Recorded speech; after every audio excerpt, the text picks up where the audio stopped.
आणि श्रीमती आयशा नूरजा रफीक शेख आयशा दी जावेद शेख, इम्रान शेख, सलीम आलमेलकर हे सर्व 2 नगरसेवक आणि इतर सर्व पदाधिकारी यांनी आज शिवसेनेमध्ये प्रवेश केलाय. मी त्यांचं मनापासून स्वागत करतो, मनापासून त्यांना शुभेच्छा देतो. गेले अनेक वर्ष मुंबईमध्ये 97 पासून काम करतायत. नगरसेविका आणि कोळी समाजाचंही काम करतायत आणि त्या भूमिपुत्र आहेत. आणि त्याचबरोबर दुसऱ्या आपल्या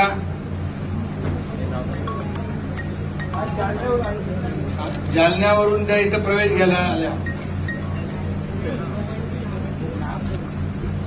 गोवंडीच्या आहेत, जालन्याला गावाला गेले होते, आपण प्रवेश घ्यायला इकडे आल्या. आयशा नूरजा रफीक शेख 137 क्रमांक वॉर्डमधून त्यांनी शिवसेनेमध्ये प्रवेश केलाय. त्यांचंही मी मनापासून स्वागत करतो, त्यांनाही शुभेच्छा देतो.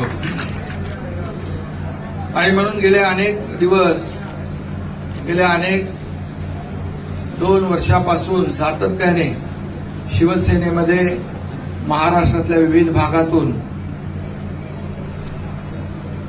अनेक पक्षांचे पदाधिकारी, नगरसेवक शिवसेनेमध्ये येत आहेत, शिवसेनेवर विश्वास दाखवत आहेत, शिवसेना दिलेला शब्द पाळते आणि शिवसेना पक्ष मूलभूत सोयी सुविधा देणारा आणि विकास करणारा पक्ष म्हणून या ठिकाणी महाराष्ट्रामध्ये सर्वांना परिचित आहे. म्हणून 2.5 वर्षाचं केलेलं काम त्यांच्या समोर आहे आणि आता दुसरी इनिंग आमची सुरू आहे. त्यामुळे मुंबईचा जो कायापालट होतोय, मुंबईचा विकास होतोय, हा डोळ्यासमोर ठेवून त्यांनाही विश्वास वाटतोय की आमच्या भागाचाही विकास होईल.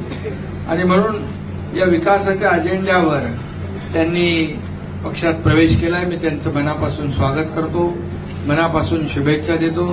तुमच्या भागातली सगळी कामं जी आहेत ती सर्व कामं आपण एक टप्प्याटप्प्याने सर्व कामं पूर्ण करू. तुमच्या भागातल्या लोकांना मूलभूत सोयी सुविधा देण्याचं काम करू. कोणीही विकासापासून वंचित राहणार नाही हा शब्द मी आपल्याला देतो. कोळीवाड्याचा विकास असेल, त्याचबरोबर रस्ते, मूलभूत सोयी सुविधा या ठिकाणी देण्याचं काम गेल्या अनेक वर्ष झालं नाही, ते नक्की होईल अशी खात्री आपल्याला देतो. पुन्हा एकदा मनापासून शुभेच्छा. मालवणीचा एक रस्ता आहे, तो देखील आपण जे कॉन्क्रीटचे रस्ते घेतले त्याच्यामध्ये आपण तो घेऊ आणि तोही आपण करू. मी पुन्हा एकदा मनापासून शुभेच्छा देतो आणि आरोग्य शिबिराला देखील मनापासून शुभेच्छा. शरद कणसे यांनी आयोजित केलंय शिबिर, त्याचा हजारो लोक लाभ घेतील. ते स्वतः आजारी आहेत पण त्यांनी दुसऱ्या आजारांसाठी शिबिर ठेवले आणि त्यामुळे त्यांचं मनापासून खूप खूप अभिनंदन. सगळ्यांना शुभेच्छा. धन्यवाद. जय हिंद, जय महाराष्ट्र.